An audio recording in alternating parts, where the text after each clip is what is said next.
Hobart man guilty of child sex abuse. Delhi calls for pause on battery storage and commercial solar. Arkville's Catskills Rec Center celebrates 12 years of success. These are just some headlines this week. Welcome to Catskills Air. I'm Jessica Murphy here with your latest local news. Joining me now, of course, is Matt Avitable, editor and publisher of the Mountain Eagle and Catskills Chronicle. There's a lot of news this week, Matt, so let's get right to it. We've talked about this horrific case of child abuse in the past and now a conviction. Matt, what happened in court? There's a bit of a resolution in the case of Brent Trimble and his victims. He was convicted this week of child sexual abuse, multiple cases. The Hobart man pleaded guilty to sexually abusing these 3 female victims, and 2 of these victims had the courage to come forward at a press conference and speak in Delhi earlier this week. He was arrested in June of 2025 and now winds up facing decades in prison. The Catskill Rec Center had reasons to celebrate last week. The fundraiser was a huge success. There was good music and lots of great items auctioned. Matt, tell us more. That's right. It's the lead of the Catskills Chronicle section who wind up seeing a great opportunity to celebrate these 12 years with this spring fundraiser, bring in quite a bit of money to help with activities in the local Catskills area. It's a great spot. The issue of battery storage and solar farms continues in Delaware County. Last week, Delhi Town Board called for a halt. There's 2 separate moratoriums that the Delhi Town Board enacted. They're going to be on battery storage and commercial solar projects. While there was some opposition to the moratoriums, ultimately both moratoriums passed, allowing the town 1 year to develop local laws regarding both. Delhi Town Supervisor Mami maintains that the town needs time and that ultimately would like to complete its comprehensive plan and its zoning updates before removing the moratorium. The Stamford Central School budget is getting a revote. So when and what's the issue? Stamford Central School voters rejected the earlier budget and now they have a chance to revote. That's happening Tuesday, June 16th from noon to 8 p.m. If you'd like to turn out to Stamford Central School, Room 113. The original budget failed by just 2 votes. The new budget is going to wind up with a small reduction, and the tax levy is going to be increased by only 1.5% as compared to the original 2.58%. Also in Stamford, the fire department held its annual dinner. The Mountain Eagle has a long article with many great photos, so tell us about it and who was honored. I had the luxury of going to this one. We had a great time, both myself and Liz Page, who is a long-standing member of the department. We honored Steve Williamson, and I say we because it was a joint effort between the newspaper and the fire department. We've talked about Steve a lot on the program. I think just about everyone knows him. His long service to the community here in Roxbury as a volunteer, serving alongside so many of the local first responders, and he got his honors. There's a picture of him on the cover with the plaque. We have a picture of us giving it to him as well. Stamford Fire Department installed their officers, gave out a number of awards for years of service, particularly stellar service, and much more. It was a great time. And can you tell us what happened over in Roxbury with the building permit price drop? This is one we plan to follow up on, but we wind up with initial coverage after their meeting. There's going to be a short-term rental law public hearing on July 13th, but the big topic of conversation was about potential adjustments to the building permit fee schedule. There was concern about how expensive it might be, especially for those with significant projects. There, on June 8th, Andrew Williams, a soon-to-be Roxbury business owner, argued that the fees were astronomical and that as he's working on renovating the former Reed's Hotel and to rename it the Dixon Roxbury, that the project fees wound up being very high. This discussion went even further as Mark Project Director Peg Ellsworth also said that the fees are excessive and would discourage businesses from opening, and said that the town does not want to discourage people from developing in the community. There was some discussion, there was some agreement among the board members, and ultimately the town supervisor is going to meet with the town attorney and consider a potential cap. And you briefly touched on the short-term rental idea here. So what are the concerns there that they're going to talk about at the public hearing next month? Absolutely. If anyone can make it, that's Monday, July 13th at 5:30. Town Supervisor Alan Hinckley noted that a second public hearing might be needed. The complete law is going to be on the website. There'll be a lot more that we can talk about next month. And more family medicine is coming to Margaretville. So who is the latest physician to join WMC Hospital? I had the honor of interviewing Dr. McGlosky several months ago. Judith McGlosky is going to be joining WMC Health Physicians. The doctor is an attending physician in the Department of Internal Medicine, Division of Family Medicine, and specializes in family medicine and osteopathic medicine. She is going to bring a lot to the hospital as WMC Health plans to expand its offerings to make sure that folks in the Margaretville area have as many services as possible. And Big City Money is coming to the Catskills as a new fund offers help to local nonprofits. So what groups will be the lucky ones getting these grants? The Community Foundation for South Central New York announced a number of grants for its Catskills campaign for the Future Fund. There were a number of local cases. Just locally, we wound up seeing up to $3,500 annually for over 3 years to several groups, including Catskills Neighbors, Interfaith Council of Margaretville, Inc., Delhi United Methodist Church Food Pantry, the Skeen Library, the Walton Food Pantry, the John Burroughs Woodchuck Lodge in Roxbury, as well as the Michael Kudish Natural History Preserve.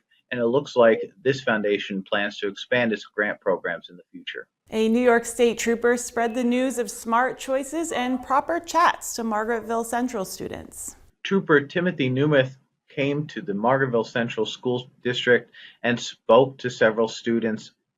It's a really neat project as he spoke to students as part of this ongoing commitment to foster a safe, supportive, and respectful learning environment. His message centered on the importance of treating others with kindness, thinking before you post online, and how rumors, gossip, and hurtful comments can affect people. And with that, he was met with reception from the students, and I hope that this message was well received. Meanwhile, local police and courts were super busy. A Frankfort man was sentenced for fraud. 40-year-old Michael Salami appeared in Delaware County Court at the end of May and was sentenced to an indeterminate term in state prison, having a minimum of 2 years and a maximum of 6 years. This is an interesting case. He had previously pleaded guilty in September of last year to grand larceny in the third degree, which is a Class D felony. The conviction stems from the defendant having entered into contact to improve real property in Roxbury, and between 2021 and 2022, the defendant paid him $360,000 to install a septic system, underground electric utilities, foundations, and some small homes. The defendant billed for the work, but ultimately did not complete that work. And with that, the owner paid for the work, and the property owner wound up finding out that much of the work had not been done. And a Binghamton woman was convicted for stealing a tow truck in deposit. Emily Cesare, age 37, of Binghamton, pleaded guilty in Delaware County Court to burglary in the third degree, which is a Class D felony. The case was then adjourned for sentencing until July 21st. This happened after an event stemming in May of 2026. 2 New York State troopers were dispatched to deposit for the report of a stolen vehicle. A customer of the business located there had reported to the business owner that they had saw the defendant outside of the business, which they found odd, but she was no longer employed at the location. They saw Cesare operating a tow truck around the village of Deposit, and after patrolling the area to locate the tow truck, they found the tow truck with Cesare inside. She admitted to taking the tow truck using the passcode to access the building and get the keys, was detained and arrested, and now convicted. A Jefferson man was picked up and charged on a 2025 felony. That's right. This stems back to an October incident in 2025. Delaware County Sheriff's deputies responded to a domestic incident in the town of Stamford and determined that 26-year-old Sean Stocks of Jefferson had unlawfully entered into a vacant apartment and, while there, caused significant damage. November of 2025, he was located and arrested on one count of criminal mischief in the third degree, which is a Class E felony, and criminal trespass in the second degree. In February 11th, deputies got an arrest warrant from the town of Stamford Court for his arrest, and on May 21st, he was arrested after New York State police contacted sheriff's deputies and were advised that Stocks was in custody after a traffic stop. The sheriff's department was especially busy. Several warrants were served, arrests for harassment and false impersonation, and probation violations. But for more on these and other crimes, as well as several DWI arrests, including one that involved giving a minor alcohol, check out the paper. Well, in good news, both Delhi and Margaretville phone companies have a contest winner for the 2026 directory cover. Big congratulations to both DTC and MTC as they celebrate the success of their successful 2026 directory cover contest. It's a really nice photo. They're going to have an even better version of it on the cover of their phone books and in their promotional materials. And with that, we will wind up seeing the 2026 to 2027 directory have this wonderful scene of the Catskills. With that, DTC announced that their winning photo came from Kara Party, and they wound up awarding her the $200 prize. We're going to have similar information from MTC. Our local ham radio fans will be on the air nationally. Matt, fill us in on this countrywide amateur radio event. It's a national event, but local operators are going to be taking part. The local Delaware County Aries and Races teams, as well as the Margaretville Amateur Radio Club and the Walton Radio Association, that are going to be taking part in this national amateur radio exercise from 2 p.m. on Saturday until 2 p.m. on Sunday, June 27th and June 28th. This is part of the ARRL Field Day.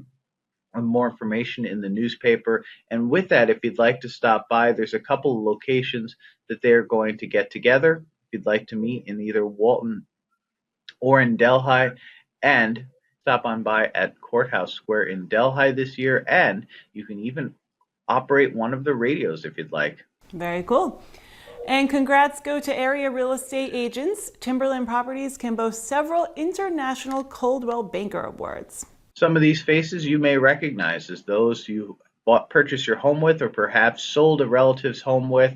As Coldwell Banker earned these important honors, local agents wound up seeing several in Delaware County, both out of Timberland Properties, out of Delhi, and more, receiving these awards as this effort is honored and recognized by Coldwell Banker. Reporter Lorcan Otway has another fun feature this week. Want a bear, owl, or even a yeti? He's the man to see, right, Matt? We had a lot of stories about bears this week, but we have one about bears that are not quite so scary. We have wooden ones carved by Joe Penner, including those that you see on the side of various roads. If you see a carved animal, there's a good chance that it was created by Joe. There's a picture of a carved owl as well. But if you want a bear, which seems to be the ones that are most recognizable, here's an opportunity to see really good chainsaw art and perhaps make it your own. Lorcan also writes about how the Delaware County Historical Association uncovered its roots. This is another story that has a picture of bears, but it goes a little bit deeper than that. DCHA is uncovering a number of historical photos from history, and he goes through a bit of family history as well. He talks about life back in the old country. He talks about different backgrounds, which is interesting, including those of the Romani people, sometimes called gypsies in this country. It's really interesting if you want to check it out. This coming Saturday, June 20th, a major league star comes to pitch, hit, and run with Catskill Little Leaguers. Who's the star, Matt? This is Bill Spaceman Lee. If you remember the Red Sox or the Expos from the 1970s, I actually met him about 20 years ago, and now he's coming back to celebrate the Stanford Little League's closing. This is in celebration of their 55th season and the 50th anniversary of the pitch, hit, and run event, as you have a chance to meet this southpaw. Bill Lee also recently made a comeback into professional baseball, playing for the Savannah Bananas League. There's a nice picture of him. I think that a lot of people are going to like meeting him. Do you enjoy kayaking, jamming outdoors, surrounded by the natural beauty of a lake in the mountains? Then, Matt, your article this week about Susan's Pleasant Pheasant Farm's birthday bash is a must-read. Just the photos alone, I think, are going to convince people. It's on the cover of the paper this week. I had the opportunity to interview James Kelly from Susan's Pleasant Pheasant Farm.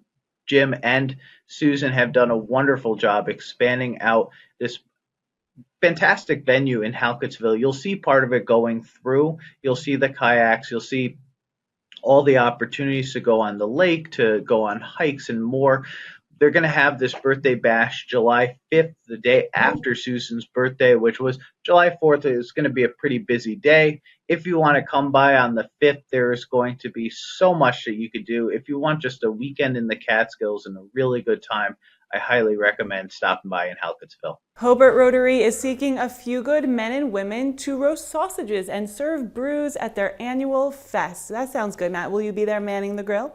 I would be more likely to be there eating than anything, but ultimately I recognize their need for volunteers. The Hobart Rotary is one of the most active in the area, and they do need people to help serve food, man the grill, and do more. That's going to be on Saturday, August 22nd from 1 p.m. to 7 p.m. under the big tent at the town park at 101 Maple Avenue. This is one of the most popular events of the year, and if you can't volunteer, come and spend some money and help raise money for the Hobart Rotary. Well, that's it for this week. For more on these and other articles, pick up the Mountain Eagle or Catskills Chronicle. But Matt, before you go, what's coming up next week? We're going to have more in the crime beat.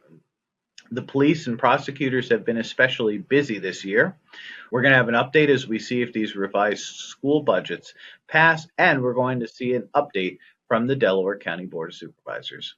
All right, well, thanks for keeping us all up to date. We'll see you next week. The Windham Warriors are making history with their softball magic. Here's John with the details. Softball fans throughout the area will be pulling for Wyndham Ashland Jewett as the Warriors hope to cap off a remarkable 2026 season by winning the New York State Class D championship. To date, the Warriors have put together an undefeated 20-win, 0-loss season, winning their first ever Delaware League and Section 4 titles and advancing to the New York State High School Public Athletic Association's Final Four to be played in Binghamton. Wyndham advanced to play Section 2 Class D champion, the Fort Anne Cardinals, in the state tournament semifinals. Hannah Tuttle has been the iron rod bolstering the Wyndham squad all season long. A dominant force in both the pitching circle and the batter's box, Tuttle is a Joseph P. Beck Scholar Athlete Award winner. The flame-throwing Wyndham pitching ace has committed to study and play softball next year at Mansfield University. Tuttle's season literally resembles a highlight reel. Tuttle flirted with perfection in Wyndham's Section 4 title game, throwing a no-hitter.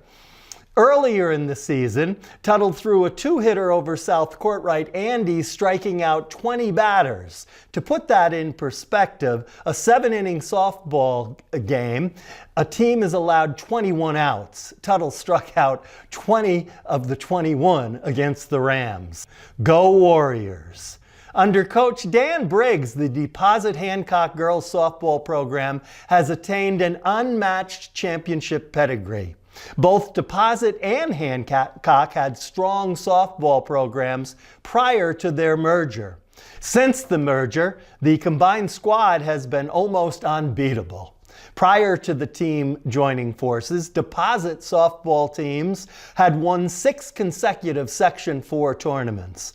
After the merger, the combined DH squad added 5 more to that streak. In addition, since merging, Deposit Hancock has captured 3 state softball titles while building an almost invincible postseason culture.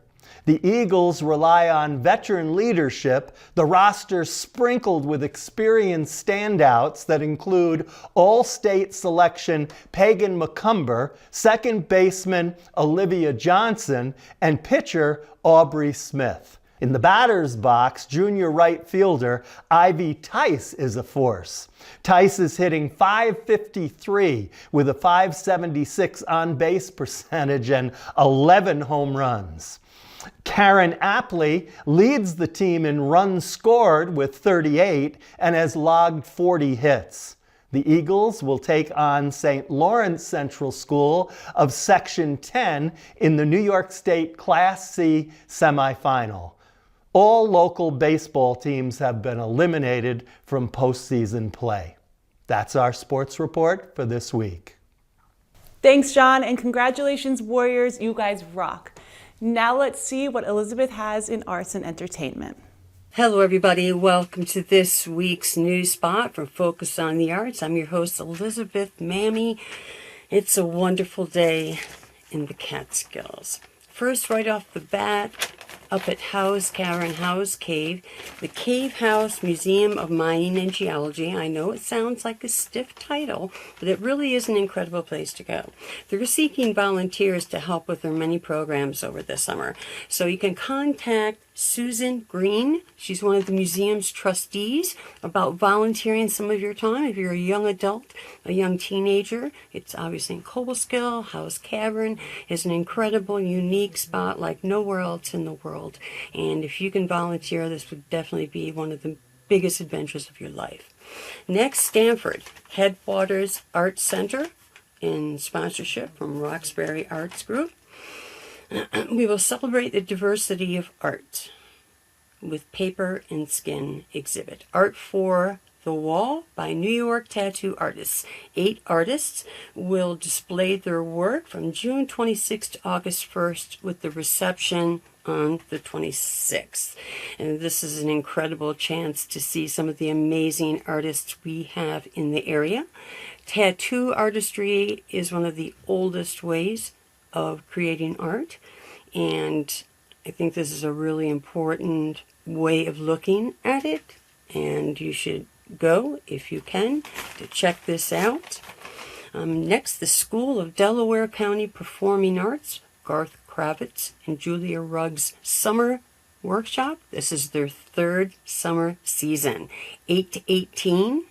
So of the great age group to start learning about performance art, whether it's on the stage or behind the scene, as one of the many people that help make shows incredible. This is a beautiful opportunity. They are doing amazing things with these young people. It starts July 6th and runs to the 31st, Monday through Fridays. A wonderful way to get your kids active, even if they've never done anything like this. This is a wonderful opportunity. Next, in Phoenicia, the Menla Retreat and Dewa Spa. They're having a 3-day uplift retreat. Even if you can only go one day, this could be a really incredible opportunity. They will have dancing, they will have creativity with these incredible masters, teaching people to release their passion, to see creatively, and release a lot of that art and passion that makes creative people so amazing. All these wonderful events are coming up. Let's help support them, everybody. Support our community.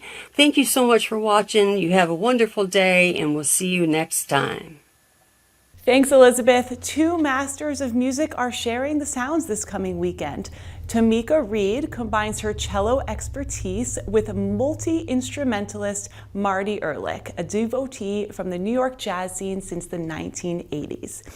The mix of their musical talents on Saturday evening at the Old School Baptist Church in Denver is sure to be an amazing performance. To get tickets, contact the Roxbury Arts Group. And you won't want to miss this. 8 local actors perform Middletown and the Revolution, Voices from the Frontier. It's a living history to mark the 250th anniversary of the start of the Revolutionary War. It's presented by the Historical Society of the Town of Middletown at the Open Eye Theater 2 nights, July 11th and 12th. Maybe old machines are more your speed? Then check out the Antique Tractor Show Saturday at Tractor Supply in Stamford. These aren't old and rusty. They've been lovingly restored by working machine fans. Are we having bright blue skies ahead? I hope so. Let's get to this week's weather. Heidi-ho, friends and neighbors. It's Lori with CatskillsAir, bringing you your weekly weather update for the beautiful, pristine, still highly wacky and unpredictable in weather Catskill Mountain region. And we had a pretty spectacular weekend with some thunder boomers and some rain, and the temperatures did cool down at the end of the weekend. However, this week we're going to start with those temperatures very low. In fact, the whole week is on the low side in temperatures. And it looks like midweek we're going to get some much needed rain. So let's give it a go and check out what's happening in the Catskill High Peaks for this week in weather. On Monday, we can expect considerable cloudiness with temperatures topping out in the low 60s with winds on the gusty side out of the west-northwest at 10 to 15. Overnight, we have clear skies, very cool conditions. Temps are going to pop back to the low 40s, winds out of the west at 10 to 15. On Tuesday, we have intervals of clouds and sunshine with temperatures on the rise to the low 70s, winds lightly blowing out of the west-southwest at 5 to 10. Overnight, we have a few passing clouds. Temps are going to top out at the low 50s, winds out of the south-southwest at 5 to 10. On Wednesday, we have much-needed showers early with a steady late-day rain. Temps are going to be in the upper 60s. Winds are going to be on the breezy side out of the south-southwest at 10 to 15 miles per hour. Overnight, we have cloudy skies with more showers. Temps are going to wind it back to the mid to upper 50s. Winds lightly blowing out of the south at 5 to 10. On Thursday, we have rain throughout the day. Much-needed rain. With temps in the mid to upper 70s, winds blowing out of the south-southwest at 10 to 20. Overnight, we have a steady light rain continuing throughout the evening and overnight hours. Temps are going to dip back to the upper 50s, low 60s with winds out of the west-southwest at 10 to 15. And on Friday, we have showers early with occasional isolated afternoon rain shower. Temperatures are going to reach the low 70s. Winds are going to be a little gusty out of the west at 10 to 15. And overnight, we have clear to partly cloudy skies. Temps are going to dip back to the low to mid 50s. Winds blowing out of the west-northwest at 10 to 15. As I bid you farewell, remember that weather and temperature changes on a dime, especially in the beautiful Cats. Be sure to join me, Lori, for your weekend weather update, because we're hoping those temperatures are going to be on the rise again. So see you then from somewhere in the Cats. That's it for CatskillsAir News. If you see something out there, let us know. I'm Jessica Murphy, and as we go, let's look at these really sweet photos of the Pink Street Festival.